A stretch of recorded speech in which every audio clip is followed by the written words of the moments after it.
Саламатсыздар ма оқушылар? Аман болсақ түгел отыра қояйық. Так, бүгін сабаққа дайын болсақ, балалар, көңіл күйіміз жақсы болса, қолымызды екі рет шапалақтайық. Так, бүгін сабаққа деген ынтамыз күшті болса, иығымызды түгел керейік. Бүгін сабағымыздан жаңа нәрсе үйренгіміз келсе, оң қолымызды түгел көтерейік. Жақсы балалар, онда бүгінгі сабағымызды бастаймыз. Балалар, сабағымызды бастамас бұрын сіздерді топқа бөліп алайын. Топтың атауларын қойдым. Бірінші жылдамдық, жүрілген жол, уақыт деп 3 атау қойдым. Сол 3 атауға байланысты сіздерді мына қобдишада асық жасырылған. Осы асықтың ішінде осы 3 топтың атауы бар. Сол атауды алған адам әркім өзінің тобына барып отырады. Жылдамдық жылдамдыққа, жүрілген жол жүрілген жолға, уақыт уақытқа барып отырады. Шетінен бастап суырып алайық.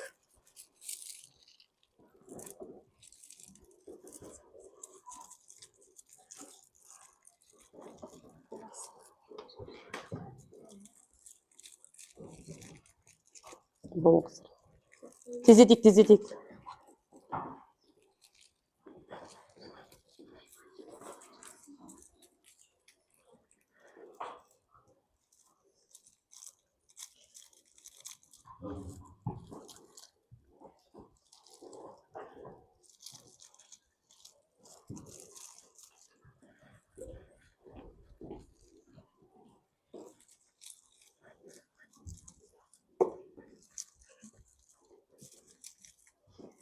Барлығымыз түгел асықтарымызды алсақ, асықтарымыздың сыртында топтарымыздың аттары жазылған, сол аттауларменен орындарымызды тездетіп ауыстыра қояйық.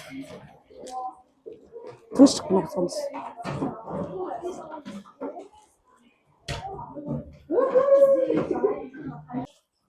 Балалар, мынау бізде бағалау парақшасы. Бағалау парақшасында мына жерге өзіміздің бірінші аты жөнімізді жазамыз. Сіздерде мысалға мына жерде үй жұмысы, топтық жұмыс, жұптық жұмыс, жеке жұмыс және бекітуге арналған сұрақтар тұр. Осы сұрақтарға жауап берген сайын әркім өзінің алған ұпайларын мына жерге белгілеп отырады. Сол ұпай бойынша сіздер өзіңіз бағалап шығасыңыз. Сіздердің алдарыңызға барлығына осындай парақша таратып қойғанмын. Соны өздеріңіздің алдыңызға бір-бірден таратып алуларыңызды сұраймын. Оқушылар, біз өткен сабақта қандай тақырып өткен болатынбыз? Айта ғой. Түзеу сызықты және бір қалыпты және бір қалыпсыз қозғалыс өткен болатынбыз. Енді біз бұл үй тапсырмасын барлығыңыздан сұрамай, мына тұрған QR арқылы соткаменен кіреміз, телефонмен, сол арқылы сұрақтар шығады, сол сұрақтарға жауап береміз. Барлығымыз бірге кірейік. Әркім өзінің атауын жазсын. Кімнің аты қандай? Барлығымыз атымыз жазамыз. Мен жерде бізде сабаққа қатысып отырған 18 оқушы, сондықтан 18 адамның аты шығу керек.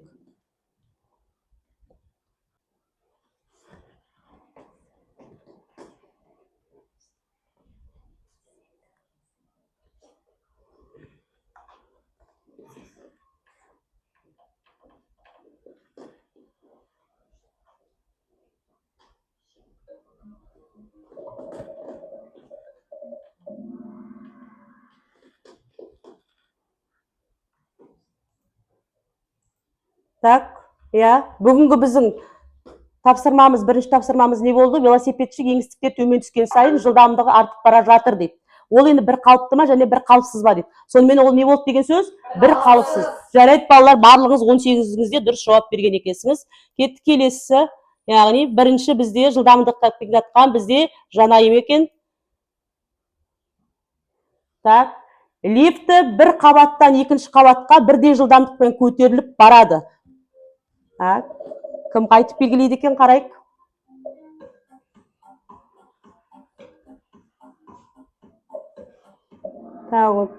Жарайды. Неше адам бізде дұрыс жауап берген? 16 адам дұрыс жауап берген, және 2 адам бізде қателескен екен. Жарайсыңдар. Бірінші жылдамдықпен қатқан бізде ақ мөлдір. Жарайсың.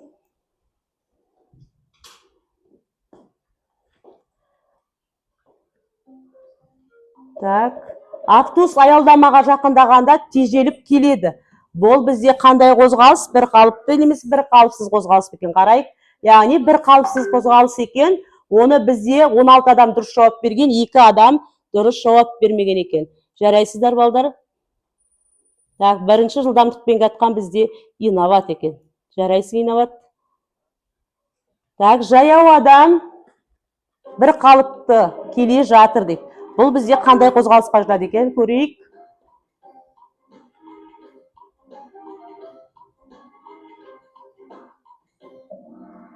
Бір адам қателескен, 17 адам дұрыс жауап берген екен. Жарайсыңыз, ал жылдамдықтарынан кім бірінші қатыр екен? Мери бірінші қатыр екен жылдамдық бойынша. Келесі сұрақ. Допты жоғары лақтырғанда жылдамдығы азайып барып тоқтайды. Сосын қайта түсіп келе жатқанда жылдамдығы артады дейді. Бұл қандай қозғалыс екен? Қарайық қазір. Бұл бір қалыпсыз қозғалыс екен, да? Оны бізде 15 адам дұрыс жауап берді, 3 адам бізде дұрыс жауап берген жоқ деп айтамыз. Кеттік. Жылдамдық жағынан кім бірінші қатыр екен? Мери екен тағы. Жарайсың, Мери? Кеттік. Сағат тілдері уақыт өткен сайын бірдей бұрышпен қозғалады дейді. Бұл қандай қозғалыс екен? Қарайық.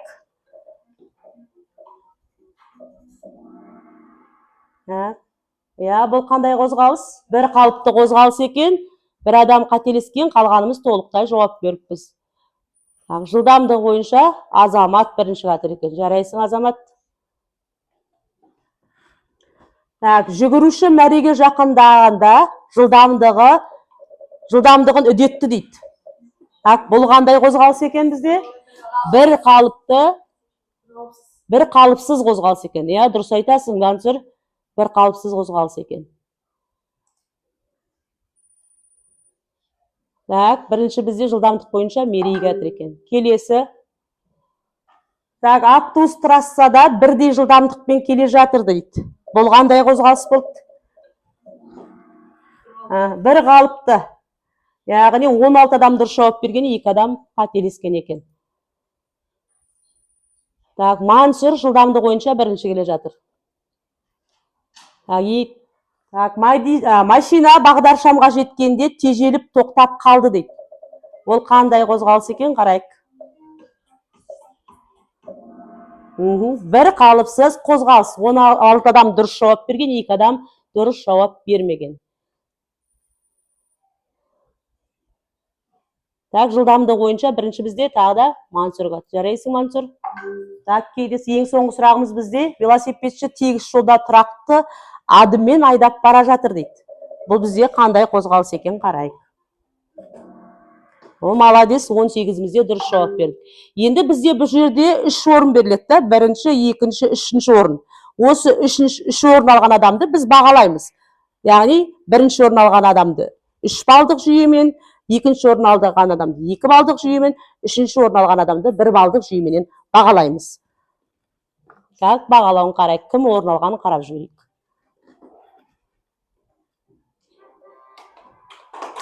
Үшінші орын Арман, өзіңе 1 балыңды жазып қой. Екінші орын Еңілік, өзіңе 2 балыңды жазып қой. Мансұр бірінші, жарайсың. Яғни өзіңе 3 балыңды жазып қой. Жарайсың. Біз тақырыбымыз өтпес бұрын біз сіздерге мынандай сауал қояйық. Велосипедші, автокөлік және ұшақ қозғалысында айырмашылықтар бар. Бұл үшкененің қандай айырмашылығы бар? Кім айтады екен? Инабат айтады. Жылдамдықтар әртүрлі. Жылдамдықтар әртүрлі. Айтады. Бұл қозғалыста әр заттың өзінің ережелері бар. Әр заттың өзінің ережелері бар. Азамат сен айтады. Өздерінде әртүрлі орташа жылдамдықтар бар. Өздерінде әртүрлі орташа жылдамдық бар. Яғни біз бүгін сонда қандай тақырып өтейін деп тұрмыз? Жылдамдық және орташа жылдамдықты есептеу дейтін тақырып өтеміз. Бүгінгі күннің жадын жазайық. 20-10-25 жыл. Тақырыбымыз жылдамдық және орташа жылдамдықты есептеу деп тақырыпты жазайық. Бірінші, біз мына бейне сабаққа назар аударайық. Осы бейне сабақтың ішіне сіздерге бір жылдамдық туралы азғантай ғана бір түсінік береді. Сол түсінікке назар аударайық. Уақыт аралығында тең аралықтан өтсе, біз ол тұрақты жылдамдықпен қозғалады деп айтамыз.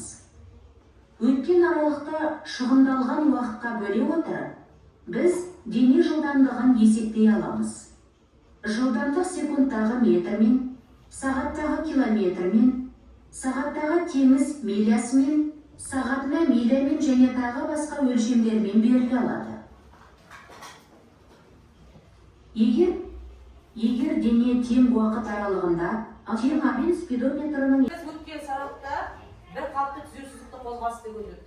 Бір қалыпты түзеу сызық қозғалыс кезінде жылдамдық тұрақты бола ма? Жылдамдығымыз тұрақты болады деп айтамыз. Мысалға, Жаңаөзен қаласынан Ақтау қаласына барғанша біз 70 км/сағат жылдамдықпен жүріп баратын болсақ, оны біз не деп айтамыз? Бір қалыпты қозғалыс деп айтамыз. Енді сосын бізде осы жерден бір қалыпты қозғалыстан не шығады бізде? Жылдамдық дейтін ұғым шығады. Енді жылдамдық дегеніміз не екенін тақтаға қарап назар аударайық. Уақыт бірлігі ішіндегі дененің орын ауыстыруымен анықталатын және оның қозғалыс шапшаңдығын сипаттайтын физикалық шаманы біз жылдамдық деп атаймыз екен. Жылдамдық бізде векторлық шама және оны біз V әрпінен белгілейміз. Яғни оны векторлық шама болғандықтан V әрпінің үстінде, яғни бағыт көрсетуші белгісімен белгіленіп тұрады. Енді біз айтамыз, уақыт бірлігі ішінде дененің орын ауыстыруымен анықталатын физикалық шама болғандықтан бізде формуласы V тең болады S бөлінген Q дейтін формуламен анықтаймыз. V деп отырғанымыз жылдамдық, S деп отырғанымыз орын ауыстыру, Q деп отырғанымыз уақыт. Енді осы жерден біз жүрген жолды табатын болсақ, яғни жылдамдықпен нені көбейтеміз? Уақытты көбейте қоямыз. Енді мына осы жердегі формуладан біз уақыттың формуласын түрлендіріп алатын болсақ, Q тең болады S бөлінген V дейтін формуламен алады екенбіз. Бұл бізде бір қалыпты түзеу сызықты қозғалыс кезіндегі жылдамдықтың формуласы деп айтсақ болады екен. Енді біз жылдамдықтың өлшем бірліктерін айттық мана. Бейне сабақты қарасаңыз, жылдамдықтың км/сағатпен өлшейтін, метр бөлінген секундпен өлшейтінін айттық. Енді біз халықаралық бірліктер жүйесінде жылдамдықтың өлшем бірлігі метр бөлінген секундпен есептегендіктен, есептерімізде км/сағат дейтін өлшем бірліктер кездескен уақытта біз оны қалай метр секундқа айналдыратынымызды тақтаға қарап назар аударсақ болады. Мысалға 54 км/сағатты біз метр секундқа айналдыру үшін не істейміз? Бірінші, 1 километрде неше метр бар екен жазып аламыз. Яғни 1 километрде неше метр бар? 10 метр бар. Яғни 1 сағатта неше секунд бар? 3,6 секунд бар. Яғни екеуін қысқартамызда біз не істейміз? 54-ті 3,6-ға бөлеміз. Сол кезде бізде не шығады? 15 метр секунд шығады. Яғни бізде халықаралық бірліктер жүйесінде сонда жылдамдықтың өлшем бірлігі не деп аламыз екен? Метр бөлінген секунд деп аламыз екен. Ал бізде км/сағат беріледі, ол бізде негізгі өлшем бірлігі емес, яғни жылдамдықты. Енді мен жылдамдыққа қатысты бір есеп шығарып көрсетейін. Бірінші есептің сіздерге шартын оқиын. Алматыдан шыққан автобус Сарыөзекке дейінгі 180 км жолды 2,15 сағат жүреді.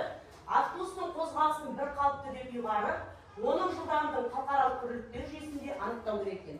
Мен жаңа айттым ғой, бірінші біз физикада есеп шығарған кезде оның өзіндік шарттары бар, яғни бірінші берілгенін жазамыз. Халықаралық бірліктер жүйесі болса, оны халықаралық жүйеге бөлеміз, сосын оның негізгі шешімімен формуласын тауып есептерді 3 топқа бөліп шығарады екенбіз. Бірінші берілгенін жазып алайық. Біз айтамыз, Сарыөзекке дейінгі 180 км жолды дейді. 180 км жол болғасын біз қандай әріппен белгілейміз жолды? S тең әріппен белгілейміз. Сонда S тең болады, неше километр болады бізде? 180 км деп аламыз екен. Енді айтамыз, жолды 2,10 сағат жол жүріп барды дейміз. Уақытымыз не болды? 2,15 сағат деп аламыз. Не табамыз деп тұр? Жылдамдықты табамыз, оны не жүйесінде табуымыз керек дейді? Халықаралық бірліктер жүйесіне айналдыруымыз керек екен. Яғни, онда халықаралық бірліктер жүйесіне айналдыратын болсақ, 180 километрімізде неше метр болады? 180 мың метр болады есептейміз. Дұрыс айтасың, ал уақытты айналдыру үшін не істейміз? 1 сағатта неше секунд бар? 3,6 секунд бар. Енді 3,600-ді 2,15-ге көбейткен уақытта бізде неше шығады? 9,000 секунд шығады екен. Енді біз бұны манағы жылдамдықтың формуласына қоятын болсақ, V тең болады S бөлінген Q-ға қоямыз. S деп отырғанымыз 18 көбейтілген 10-ның 4-ші дәрежесінде қысқартып алайық. Оны бөлеміз 9 көбейтілген 10-ның 3-ші дәрежесінде. Шығады бізде 20 метр секунд. Яғни біздің физикада осы ең бірінші бізде 7 сынып болғасын физикадағы есептердің шығару үлгісі осы. Дәптерімізге барлығымыз түгел жазып алайық.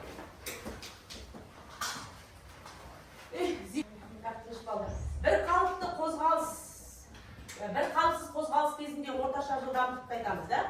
Біз бір қалыпсыз қозғалыс кезінде орташа жылдамдықты тауып алу үшін бірінші біз бір қалыпсыз қозғалысқа назар аударуымыз керек та. Бір қалыпсыз қозғалыс дегеніміз не?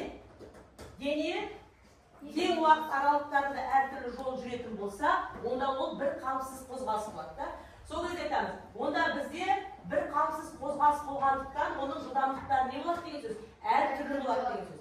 Мысалға біз мына Жаңаөзен қаласынан Ақтау қаласына дейін бару үшін мен 41-ші домда тұратын болсам, 41-дің алдынан шықсам, ол 30 км/сағат жылдамдықпен жүремін.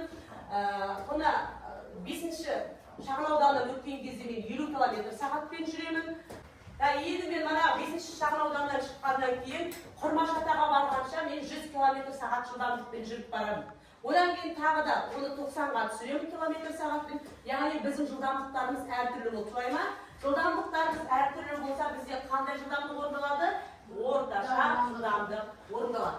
Бұл кезде не тұрақсыз болады? Жылдамдық тұрақсыз болады екен. Яғни жылдамдық тұрақсыз болған кезде бір қалыпты қалыпсыз қозғалыс кезіндегі орташа жылдамдық шығады деп есептейміз. Енді орташа жылдамдық дегеніміз не? Тақтаға назар аударайық. Бір қалыпсыз қозғалыс кезінде дененің жылдамдықтары өзгерсе, жолдар бөлігіндегі жылдамдықтар әртүрлі болатын болса, немесе жеке жол үшін олардың тұрақты болып қалатын болса, ондай жылдамдықты біз не деп айтамыз? Орташа жылдамдық деп айтамыз. Енді біз орташа жылдамдықтың формуласын шығарып алу үшін, яғни барлық жолдың қосындысын, барлық уақыттың қосындысын қосып алғаннан кейін, барлық жүрген жолдың қосындысын барлық уақытқа бөлгенде біз не шығады екен? Орташа жылдамдықтың формуласы шығады екен. Дәптерлеріңізге жазып алайық. Жылдамдық пен орташа жылдамдықтың арасында қандай айырмашылық бар екенін қарап тақтаға қарасақ болады. Жылдамдық бізде белгілі бір сәттегі жылдамдық, яғни белгілі бір уақытпен ғана км/сағатпен ғана жүре алады. Оның белгілі бір бағыты бар деп есептейміз. Ол бізде векторлық шама болады, және ол ілездік мәнге ие болады. Ал орташа жылдамдық деген бүкіл қозғалыс уақытында жалпы жылдамдықтары болады, және ол скаляр шама болады, себебі оның бағыты бізде ескерілмейді. Қозғалыс интервалдығы орташа мәнге ие болады. Бұл мен айырмашылығы не үшін айтып жатыр десек, біздер есеп шығарған кезде біз осы айырмашылыққа баса назар аударғанымыз жақсы. Енді біз қандай практикаларда осы жылдамдықтарды қолдана аламыз? Автокөліктерде, ғарышта, спортта, ауа райларында біз осы жылдамдықтарды қолданамыз. Мысалы, автокөліктерде көлік жүргізу жылдамдығының шегін сақтауға және сапар мен уақытты жоспарлауға, спортшылар жарыс кезеңіндегі рекордтарды енгізуге, немесе тіркеуге, оларға талдауға, ғарыш кемелерінің ұшуы, траекторияларын есептеуге, орбитадағы шығу жылдамдығын есептеуге қолданамыз екен. Ал ауа райында жылдың жылдамдығын өлшеу, дауыл қаупін болжау үшін бізге осы жылдамдық ұғымы керек болады. Яғни біз бұны барлық осындай практикаларда қолдана екенбіз. Енді балалар бәріміз сабағымыз жақсылап түсініп болса, енді біз бүгін тапсырмаларымызға көшейік. Бірінші топтық жұмыс, сіздердің алдарыңызда қағаз тұр. Қағаз, топтық жұмыс қағазы. Әр топтың өзінің берілген тапсырмалары тұр. Жылдамдыққа, жолға, уақытқа. Өзіне тиісті тапсырмаларды орындаймыз. Сол тапсырмаларды орындаған топқа 3 балды ұпаймен бағаланады. Топтар дайын болса, қай топтар кім шығады? Тездетіп тастағанымыз. Педагог, уақыт тобы қатыр, жылдамдық тобы, жүрген жол тобынан кім келеді? Тездетіп тастаған есептерімізді шығара қойып.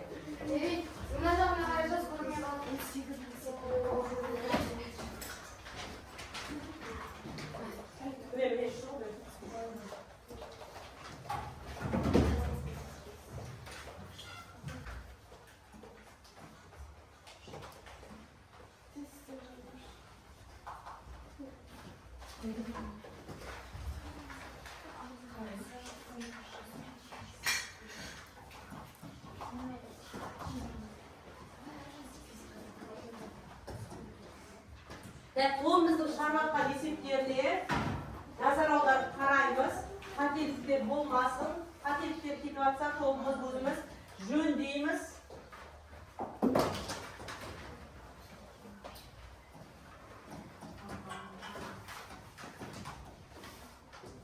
Есептің шартын орындайтындар, оқитындар бар ма?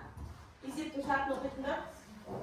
Так, келіп оқиғы, егер көзіңнің шартын оқиғы, қандай шарт беруге?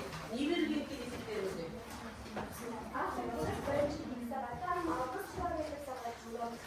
Al kilimiz 3 saatte 80 kilometre saat. Orada şartlarımız. Ortaqa Ya inovat o'zingni hisobingni. Adam birinchi bir saatte 4 kilometre, ikkinchi saat 2 saatte 6 kilometre yol yurdi. O'rtacha yig'izlig'im aniqlangan. Durust, esep ko'rsatib berilgan. Yurilgan yo'l sizlarda kim o'qiydi shartni?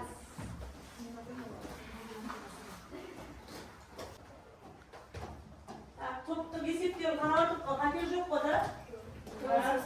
Ya, жалпы kalvatır 32 kilometre saat. Жақсы жарайды. Кезектейік атаман. Kilometre'nin айналдырдым. Ана жерде метр болады ғой, я? Бұл жер метр бола ма? Я қасына метр деп жатыр, мына жерде болады, секунд болады. 10.000-ді 1800-ге бөліп сағада неше шығады бізде? 5,155. 5,155. Онда бізге мына жердегі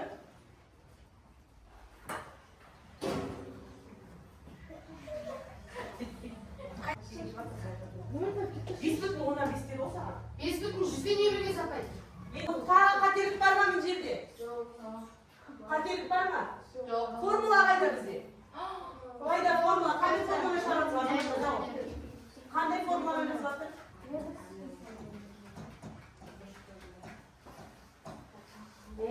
Жарайды. Так, жылдамдықтарымыздың осы біз кішкене шүйіріп салайық та. Шүйіріп салайық. Отырағы. Жарайды. Жақсы, топ есептер жақсы шықты. Үш пайдан қояйық өзіміз. Топ үлес қосқан адамдар үш пайдан қосамыз. Ал енді балалар, біз жұптық тапсырма қосайық та. Келесі тапсырмамыз бізде жұптық тапсырма. Жұптық тапсырмада сіздерде кітабыңыздағы іште бірінші жаттығудың 4-ші, 5-ші есептерін шығарамыз.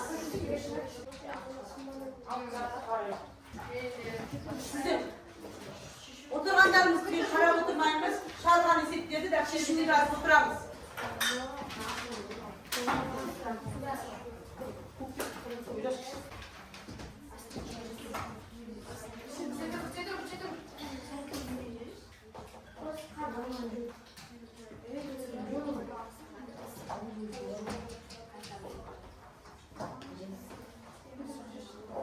Енді қандай есеп шығарасыз? Төрт деп нөмір қойып кетеміз.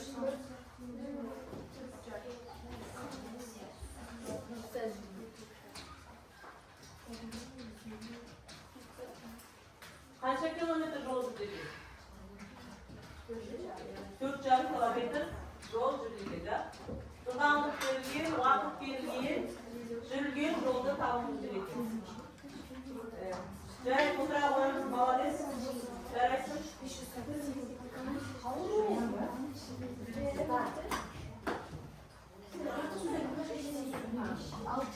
Сіздер не істедіңіз? Нені табу керек екенін жаздық та, қандай зат алып бекітсек жазайық та? Тездетейік. Қалғанымыз түгел дәптерге жазып отырып қояйық. Бір-бірінен айтып кетпей жазып шеш, не айтпайды.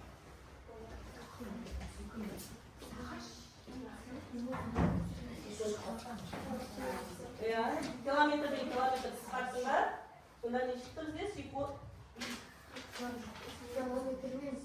Километрден километр қысқартса, тұра секунд шығады. Жауабы не болды екен? 500 секунд болады екен. Жарайды. Так, бұл жақта бізде не болды? Екеуі бір-бір. Жылдамдықтар екеуі бір-біріне тең болды ма?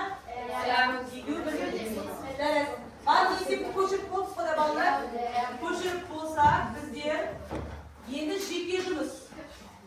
Бұны біз жұптық жұмыста жақсы орындаған үшін деп жаңағы жұптармен шыққан адамдар 3 балдық жүйеменен өздеріңізге баға қойып аламыз, да? Бағаларыңызды қойып отырғызбаймыз.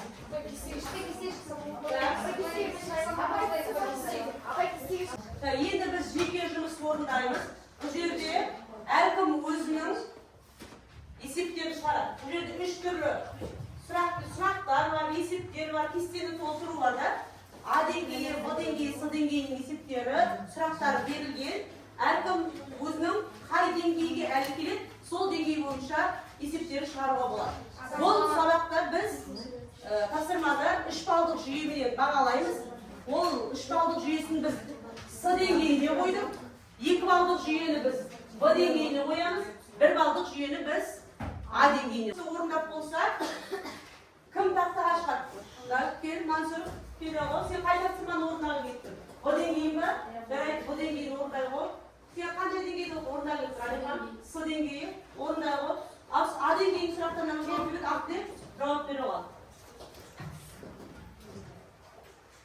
Жылдамдық дегеніміз бірлік уақыт ішінде жүріп өткен жолда жылдамдық деп атаймыз. Жарайды, бірінші сұрағымыз. Сосын орташа жылдамдық қалай анықталады дейді? Орташа жылдамдық дененің жүріп өткен барлық жолының осы жолға кеткен уақытқа қатынасымен анықталады. Жарайды. Жылдамдықтың өлшем бірлігі қандай? Жылдамдықтың халықаралық өлшем бірлігі метр секунд. Иә, метр бөлінген секундтан. Жарайды. Өзіңе 1 балды жүйені бағалап аламыз.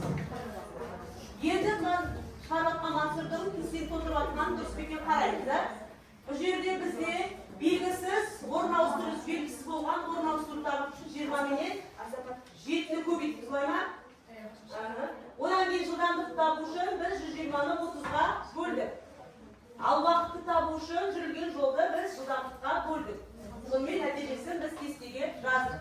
Түгел көшіп отырамыз балалар, бос отырмаймыз. Кейін С деңгейінің есебін Алихан шығарып болсын.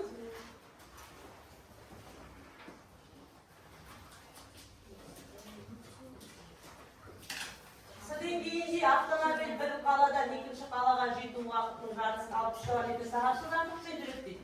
Егер оның қозғалысының орташа жылдамдығы 65 км/сағатқа тең болса дейді, қалған уақытта оның қандай тұрақты жылдамдықпен жүргені анықталды екен. Алиханның бастап жатқан бастамасы дұрыс па екен?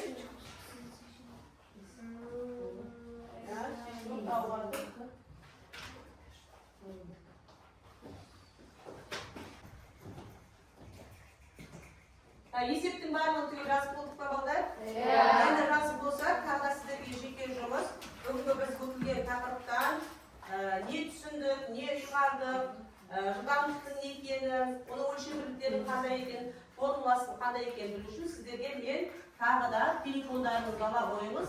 Сол телефонмен орындайтын, яғни тұрған QR-ға кіремізде сіздерге сұрақтар беріледі, сол сұрақтарға жауап береміз. Барлығы 10 сұрақ, яғни 10 сұраққа толықтай жауап береміз. Түгел барлығымыз. Меруекте сотты жоқ екен, Меруекте сотты берейік.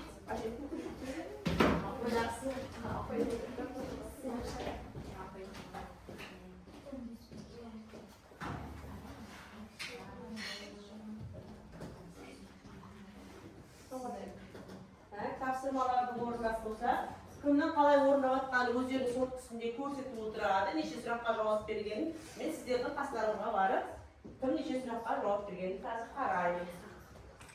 Балдар, сіздердің қолдарыңыздағы жеке тапсырма ретінде сұрақтар берілді ғой. Сол сұрақтарға кім мысалға бір сұраққа жауап берсе, ол 10% дегені, 20 сұраққа пайыз жауап берсе, 20 дегені, 30, 40, 50 деп солай пайыз деген пайыздар шығарып аламыз, да? Тапсырмаларды орындап болса, бірінші мен жылдамдықты онан сұрап алайын. Еңілік, жақсы, 100% жауап берген, Ильяс 100% жауап берген, Аружан 100%, Назерке 100% жауап берген, Арман 70% жауап берген, Мансұр 100% жауап берген, 10% жауап берген, Ақтілек 9%, сенде неше пайыз? 100% көрсетіліп тұр. Мейрамбекте 100%, Азамат барлығы тең 70% екен. Барлығы неше сұрақ? 100%-ға жауап берген 10 сұрақтың 100%-ға жауап берген, Жанайында 100%, Ақмөлдірім 80%-ға жауап берген, Адықанымыз 100% жауап. Малайс, бүгін тақырып бойынша барлығымыз түгел игер деген ойдамын, себебі барлығымыздың алған ұпай сандарымыз өте жоғары екен. Жарайсыңыздар. Қолдарыңыз сабақтар. Бүгінгі сабағымыз аяқталды. Жақсы нәтиже көрсеттіңіз деп есептеймін. Енді қазір бізде қолданылатын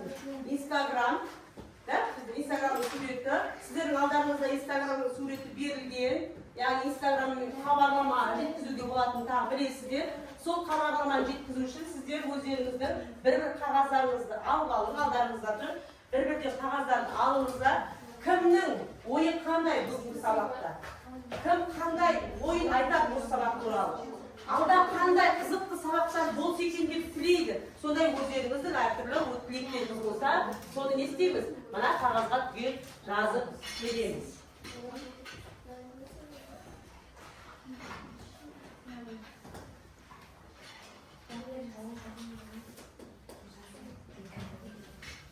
Балалар, жазып болсақ, сіздердің ойларыңызды білейік. Игілік өзі ойыңды айта қойшы бүгінгі сабақ туралы.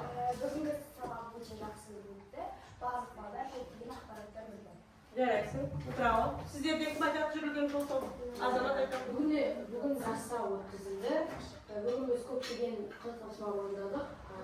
Басқа топтармен жарыстық. Енді топ болып көп нәрсеге тапсырма бәсекелесіп жауап бердік. Жарайсың, рахмет.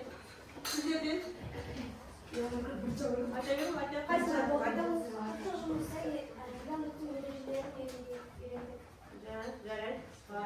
енді бүгінгі сабақ бойынша барлығымыз жақсы нәтиже көрсеттік.